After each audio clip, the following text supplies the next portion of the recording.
I remind them that all business owners will exit their company. The question is it going to be vertical or is it going to be horizontal? And is it going to be on your own terms? Right. So if you think that you're going to cheat death, let me know how that works out for you. It's not going to happen, right?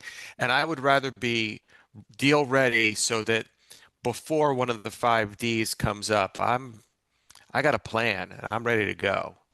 And business owners who don't have that plan, it's to their own detriment. It really is.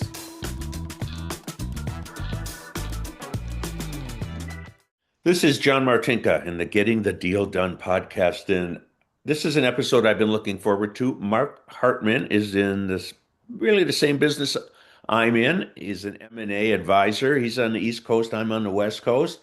We tend to target the same size deals.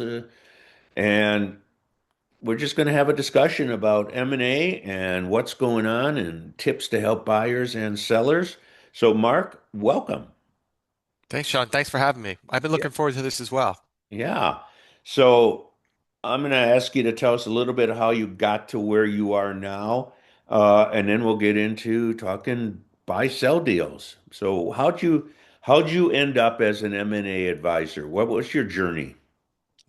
So my journey started many years ago when my friends, family members came to me and said, "Geez, Mark, will you help us buy a business?" I'm like, "What do you mean? You want my money or do you want my help?" And the answer was, "Want your help." And at that time, I owned an insurance consulting practice. It was tech enabled. We did high dollar medical claim audits and settlements. So people must have thought I was somebody special in business. And they said, Mark, help us out. So I started a lot of buy side work, believe it or not, and kind of learned as I went along and started taking classes. I went to the Exit Planning Institute way back in 2012, before most people knew what a certified exit planning advisor was. And of course, then I continued my journey with the Business Brokers Association and taking M&A courses at the same time as I was building Ethicare Advisors. And one day in 2017, somebody purchased Ethicare from me. It was an eight-figure transaction. I'm 42 years old. I didn't have a long engagement with the buyers because I had followed my own advice and made myself completely useless in my own company. And I knew at 42, you got to do something. I hate golf. It's, it's me chasing a white ball on green grass, cussing and swearing, which isn't really much fun for me, John. I'm just gonna be honest with you. Yeah. So it made sense to build a practice around helping other entrepreneurs get their payday. And it's been a fun journey, full-time-ish over the last 8 years. Ever since I made the full plunge into it, and I love it every day, right? I'm excited to get up and go to work because I pick and choose who I get to work with, and I really enjoy the challenge, right? I'm a generalist, so I don't necessarily have a specific industry, although I do gravitate to people who make things and professional service providers only because I love those spaces. So, again, second act for me, but boy, this one's shaping up to be much more engaging for my lifestyle and where I want to be in life than my first one, believe it or not. Yeah. So Mark, is it just you? It's me and my wife, Shelby Rhodes, hence the name of our company, Hartman Rhodes. Um, and we just work together, so it's just the two of us. Okay. And is she also an intermediary? She is, yep. Okay. Shelby's a certified business intermediary, CM and AP. She has a real estate license, so that obviously comes in handy on certain transactions as well. So, yeah, yeah. So it's a good lifestyle for us. Yeah. So what's your target market? What not type of business, but size of deals? So I have a number one rule, which is I only sell profitable businesses. My Yeah. number two rule is I have to like the seller. My number three rule is I have to think that I can add value to the process. And my number four rule, and this is pretty far down, right, is I generally sell businesses $1 to $25 million in enterprise value. Now, um, My first couple rules are almost unbreakable. The last one I will break from time to time if I really like the person I'm working with. Yeah. Well, I can So tell you your second rule we have on our website, we want to work with nice people. So, have to. What's the point? So I can get up every day and be miserable, and then the yeah. client's miserable, and then we're miserable together? Nah, life is too short for that. Yeah. No, I know when we talked a while back in preparation for this, we talked about that 1 to 25 range and and as I had said to you, we define our market as above what the traditional Main Street broker represents, no strip mall stuff, and below what the true investment bankers uh, go after, which is really, at that 2025 level. I know the ones in Seattle, they don't want to sniff at anything under 30 unless they think they can add it on to an existing client quickly. Cor Correct. Yeah. Absolutely. Yeah. So listen, there's so much here on the East Coast in the 1 to 5 million enterprise value. There's just so much to do, right? There's more work than I could keep up with. Right. So if I stumble across a $25 million deal, great. If I think I can add value, great. Sign me up. Um, but look, there's so much business out there. It's crazy. And I think that's what's also awesome about it because we have a generational shift that's going on right in front of our eyes, right? We Yeah. have all the boomers selling to my generation and the millennials. And right in front of our eyes, and whether that's smaller businesses or medium-sized businesses, it's right there for the picking. Yeah, you're right. And we never saw that great tsunami that was predicted that they're all going to come selling at once, but it just built a steady wave and no matter what someone says about, I want to stay here forever, I want to die at my desk, things happen in life. Spouses happen with what they want to do, health issues. Yeah. Yeah, that's one of my favorite phrases when business owners tell me that, they're not sure what the plan is. And, I sometimes have to have a very frank discussion, and it usually starts with, can I give you my 2 cents? And once they give me permission, then I remind them that all business owners will exit their company. The question is it going to be vertical or is it going to be horizontal? And is it going to be on your own terms? Right. So if you think that you're going to cheat death, let me know how that works out for you. It's not going to happen, right? And I would rather be deal ready so that before one of the 5 Ds comes up, I got a plan and I'm ready to go. And business owners who don't have that plan, it's to their own detriment. It really is. And I'm sure you see it all the time, just All like the I time. do. So, Mark, do you do much work helping an owner? So, if you got introduced to an owner, you say, "Look, this business is worth, $8 million probably, and it seems like a good person, but here are things that they really need to work on." Do you work with them for a while on those things? I don't, but I'll give them the roadmap, right? I'll help them co-create the roadmap to get there. Right. So I utilize John Warlow's value builder system as a tool to start those discussions and really have nice deep dives around flipping the script for a business owner, right? A lot of business owners think of their business as a Lamborghini and it's, wonderful and spectacular and everything's great. And I said, great. And sitting in the driver's seat, you probably believe that. Now I want you to get out of the car. I want you to pretend you're walking up to the Lamborghini as if you're the buyer. Sit in the buyer's seat now and tell me how much would you pay for your own business? How would you pick it apart? And when we come up with that list, then let's sit down and figure out a plan for you to fix it before we take it to market. Yeah, I think we're similar on that. We don't do consulting projects. We will sometimes give them the things to do and say, go do them. There are other times we'll get paid a coaching fee to, someone says, yeah, I can do it, but I need someone to hold me accountable. And we've got one of those right now that, make sure that every month when we meet, they've done the things they said they would do. And what's really interesting is that it works. You know, It does. I mean, look, coaching works, right? When you have a good coach and when you have a good coachee, right? Everything can work well. You have to have the right mindset on both sides.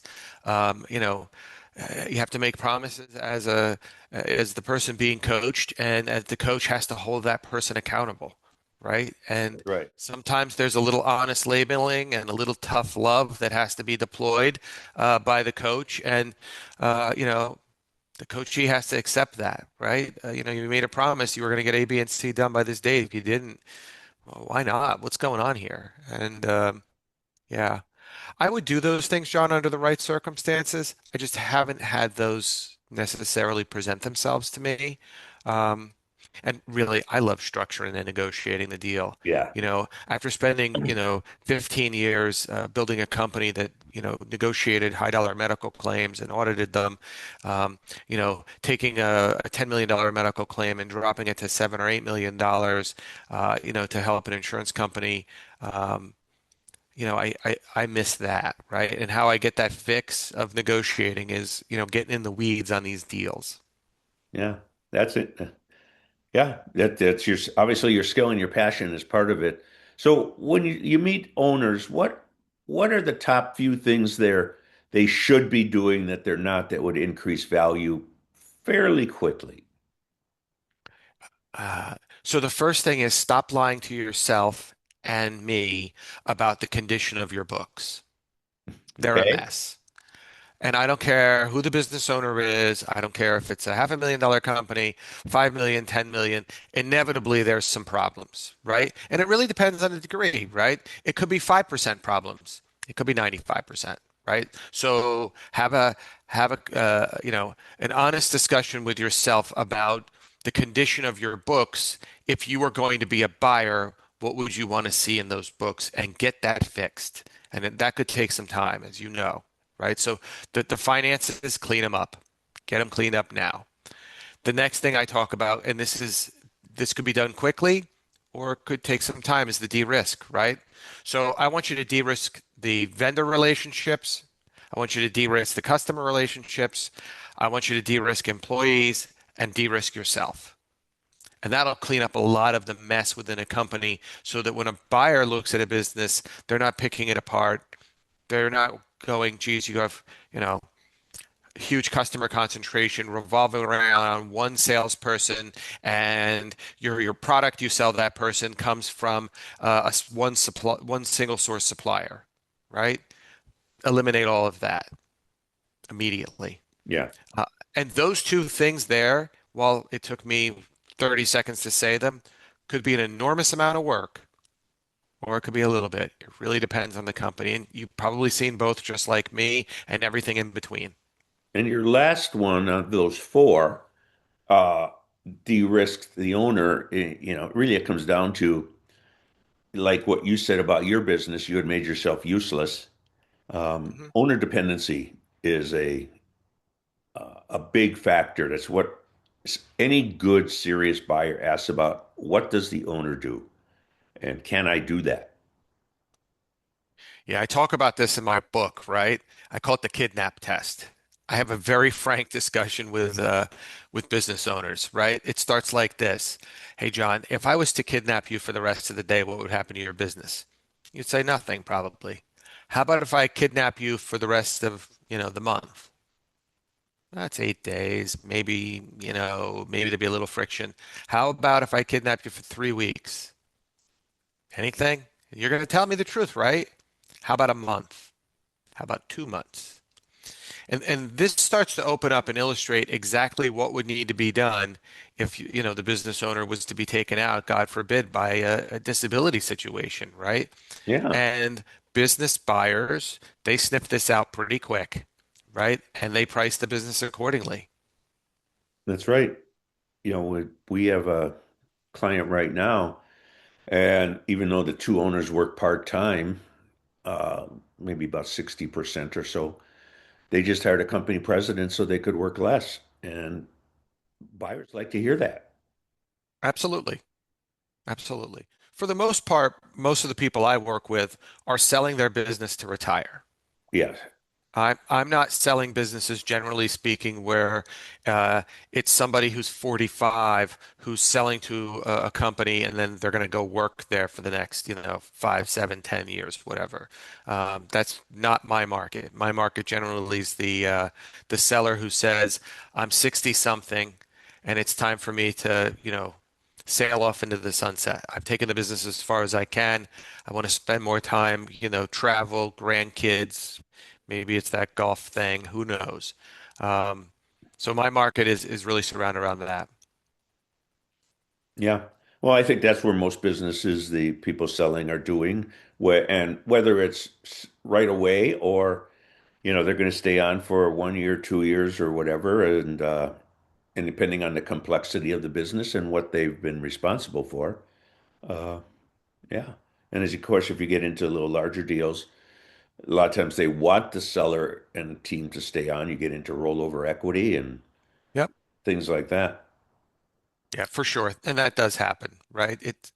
It's definitely there. It just depends on the mindset, right? How long's the horizon? A lot of business owners when they get to be in their 60s, they've been doing the business for 20 or 30 years and they're just tired and they're fried. I see that a lot as well. And they want out yesterday, right?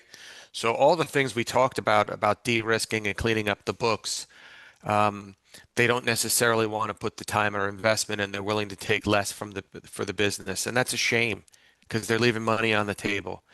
So that's part of the reason why I want to talk to business owners 2 to 3 years before they're ready, right? Let me give you the roadmap now, right? And if I give you the roadmap now and you do some of the things that make sense, maybe, just maybe, we can get you a little bit more money and we can sell the business a lot quicker. I think that's part of it. Less friction when you sell. I'm sure you've had those super friction deals. Oh, yeah. And especially if it's stuff they haven't told you about until a buyer asks the question. You and I can ask the question 5 times and maybe not get the right answer. Yeah, I often have that discussion early on in my relationship with a client, which is um, pretend like I'm your priest or attorney and confess everything now because I have to know. I absolutely have to know because I don't want to get surprised 3 days before closing and not have a very good answer. That's a good one. Yeah. So let's talk a little bit about your book. So my book, I'm going to shamelessly Yeah. hold it up, right? Like every proud parent author does, right? The sweat equity payday. Um, This was many years in the coming, and I published it in December. In January, I was fortunate enough to hit bestseller status on Amazon, which was really cool. I didn't expect that. Um, the book's about my experiences, selling my company and my experiences helping other business owners and kind of peeling back the onion on what they should really expect and the things they need to do today in order to, maximize value and make the transaction go smoothly. Yeah. So, one of the things I've written 5 books, and one of the things I've stressed in every book is in the size deals we work on, even in the upper end of what we work on, it's a relationship game. Nobody is going to sell to somebody they don't like, and nobody's going to buy a business from someone they don't like and trust. People do business with people they know, like, and trust. That is something that I learned 25 years ago. It holds truer today than ever before.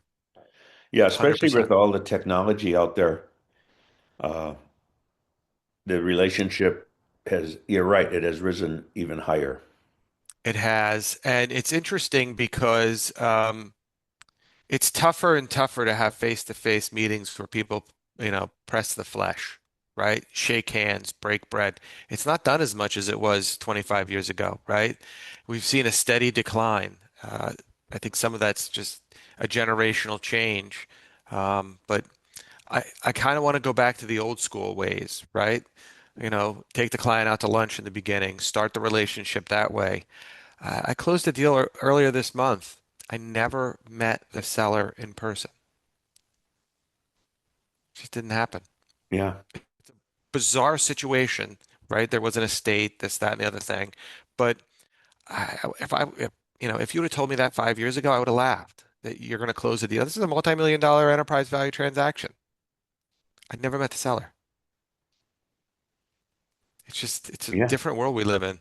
Yeah, well, look, we're recording this on Zoom, and these days most of our management meetings, even if the buyer is across town, are on Zoom. Yeah, You don't disrupt the business. You get to see each other. Uh, yeah. convenient, and then if the pet, if they move to the next step, of course, they're generally going to want to see the business, especially if it's an operational business. hmm Yeah, that's when you get the face more of the face-to-face time, and that's going to go on forever, right? And I just feel like sometimes it needs to happen a little bit sooner in the process than later, but every deal is a little bit different. You know that they take a life of their own, and there's always going to be the plot twists, right? So, good advisors, we just roll with the punches, if you will. Well, as a friend of mine taught me, every deal dies at least once. Correct, correct. And shamelessly, I'll just blame the attorneys. The attorneys or the bank? Yeah, gotta blame somebody. It never happens that an M&A advisor would do anything wrong, so No. it's obviously gonna have to be the attorneys. Yeah. Yeah. So give us a couple tidbits and stories from your book. Page 35 is one of my favorite chapters, Negotiate Like a Terrorist, right? I've been saying that for a long time. It's a little tongue in cheek, but it kind of illustrates a point, right? The one thing I like about you know, terrorist negotiators is that they usually have a clear, mapped out strategy, right? If you think about the good ones that back in the 70s and 80s hijacking planes, right? They knew what they wanted, right? And again, this is slightly tongue-in-cheek and slightly not tongue-in-cheek, right? Um, I want to go into a negotiation for the benefit of the seller or the buyer and know exactly where the parameters are and know what you want. Know where you're willing to give and know what you want when you give something, what you're going to ask to get in return. So I'm a big fan of, be a great negotiator, be a fair negotiator as well. So I think that that's something that I really stress to people is you got to tell me what you want, right? And I can't help you if you don't give me everything you want. So, and you can't change your mind 6 times, right? So if you tell me you want A, B, and C, and I bring you A, B, and C, and you go, well, I need D too, I start to lose credibility. So I spend an enormous amount of time with the clients just walking through that. And I think that that's something in the book that I think a lot of business owners need to understand is, have a plan, know when to give, know when to take. So that's one of my favorite ones from the book that I think is worthwhile. Another chapter is Don't Hire Your Cousin Vinny. And I'm sure you've had this problem before where you get involved in a deal and the attorney on one of the two sides has never done a deal before, M&A deal. Um, just because your cousin Brucey is an attorney doesn't mean they're going to be helpful, right? Maybe they do divorce or bankruptcy, right? Completely different than M&A. Um, so I talk in the book a lot about build a deal team, right? Your Yeah. M&A advisors, we're the quarterbacks, right? Our job's to run the deal, run the process, make sure everybody's doing their jobs. But if you give me, you know, a crummy running back in the form of a divorce attorney, this is not going to go well. I'm not going to be able to run the right plays that need to happen for your benefit. So one of the first questions I have early on in the contracting is, tell me about your advisory team. I want to know that up front. I want to know who the deal attorney is going to be. And if you don't have one, let's start interviewing them now. Yeah. So you Right get now. comfortable. Yeah. So I think that's an important part, an important lesson that all business owners need to know, which is just because somebody has ESQ after their name doesn't mean they're competent. And the same thing goes with CPA too. There's a lot of great CPAs out there that are awesome at tax, but that doesn't mean they understand anything related to mergers and acquisitions. So you got to make sure. I talk about that a lot as the three legs of the stool: the M&A advisor, the deal attorney, with transaction experience, and a CPA with transaction experience. Those are the three must-haves in order to get to the finish line. And if you have One leg of that stool is a problem, the stool's going to fall over. You may not get to the table. Yeah, that is always an issue, and especially if they say, "Well, I've been with my CPA for 25 years. He or she's a great person. They know our business, but do they know deals?" And but I'm going to Yeah, add something to that before you get to yeah. your three-legged stool. In our book, Exit Risk Style, Grace and More Money, in the first chapter, one of the initial questions is, have you talked to your financial advisor? Because we don't want to get to the end and all of a sudden you say, I thought I needed X, I need X prime. Yeah, so agreed. That has to happen first. That's part of my early contracting, right? It's go talk to the financial advisor before you sign the listing agreement. That's the reality of that. If you've got to find, if you have an evaluation done on the business, right, to tell you what it's worth, let's talk about that and see where that fits in your financial plan. Once that part's done, then you have the deal team kick in. Um, and you may need to go back, depending on how the deal's structured and the size of the deal, go back to the financial advisor and talk about tax strategies as well. Um, but to me, that's like the first stop in the whole equation is the financial advisor. Right. And don't forget taxes and fees. And you know, run into it. We've got one, I think we have two now that do their taxes on the cash basis, and they've got to realize the accounts receivable are going to get ordinary income taxation, whether they keep them in the buyer keeps it in the company as working capital or the seller keeps them. It's those little things that it's our job to make sure that we're explaining up front, point by point details when those LOIs are received, and making sure that we have that negotiated, right? I've seen so many crummy LOIs over the years that I'm just tired of it. You know, so vague and missing information. I'm like, we're never going to get to the closing table because we don't even have all the deal terms negotiated. So let's stop, go back, renegotiate, get all this stuff figured out, and move forward. Because I think the stronger and better the LOI is, the higher probability you have to get to the closing table. Yeah. And back up a little bit, just as important as your our clients' advisors is the buyer's advisors. I referred to a buyer last year, a couple attorneys, because they didn't have an attorney. Say, oh, we're talking to some attorneys. I said, do they have deal experience? And here's two you should talk to. And they picked one of them because it was a great fit.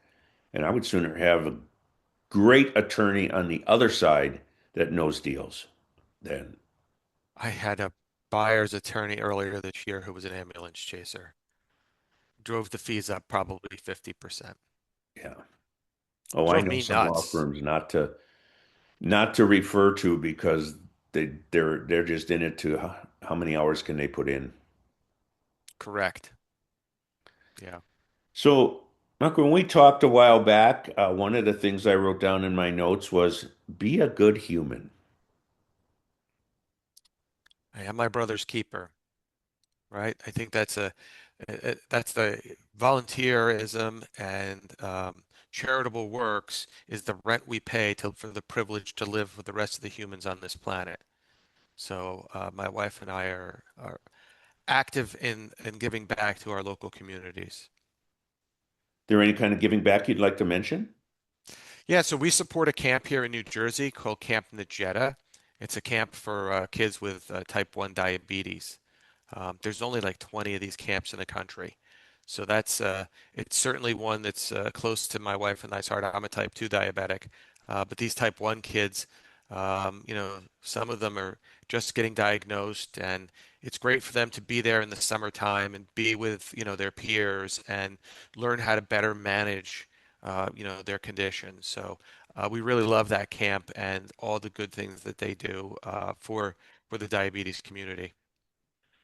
So this has been a really good discussion. I mean, that's great what you do with this camp. But other than the camp, what do you like to do when you're not working on deals? So I travel a lot. Little asterisk here, dirty little secret is, let me think about this.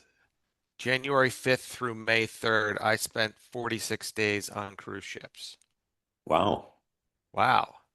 I have mastered the art because does it really matter if I'm here? working at my home office or at the regular office or on a cruise ship, clients don't care. They really No, no. don't. They just They don't care even that know I sometimes. they don't even know. I don't want to say it's none of their business, but it's almost none of their business. They just care that I generate the results I promised. That Yeah. really boils down to it. So, I've mastered the art of working remotely, and I really enjoy that. So my wife and I travel a fair amount. This year's the year of cruising, we've decided. I think we have 65 days. We'll either completed it or booked coming up. So that's really awesome. So certainly that's part of it, is the travel aspect. My wife and I are both foodies and wine people as well. So you'll always catch us hunting down really good food and wine dinners here in the greater New Jersey area. Okay. So as we wrap up, is there anything I didn't bring up in discussion that you'd like to share about the M&A buy sell world and what you do? I think we covered a lot, really, and it was a great conversation. I sincerely appreciate it. Certainly, as I throw this out there, if anybody wants a copy of the book, shameless plug here. Uh, Anybody who's watched your podcast, who wants one, reach out to me through my website, Hartmann Rhodes, Hartmann Rhodes, RHODES.com. Maybe John will put a link out there as Oh well. yeah. And reach out to me, and I'll send you a complimentary copy. Right? Anybody just say, I saw you on John's podcast. I'll pop one out in the mail to you, and just let me know what you think about it if you get it. So that's my gift to your viewers for the opportunity to be here today, John. So thank you. Yeah, and it's also available on Amazon, and I'm what I should be correct to say it's also on the Kindle version or ebook. I have it on Kindle as well, and I'm working on recording the Audible. It's taken a little bit longer than I expected, but it's coming. It's coming together nicely. Are you doing the recording?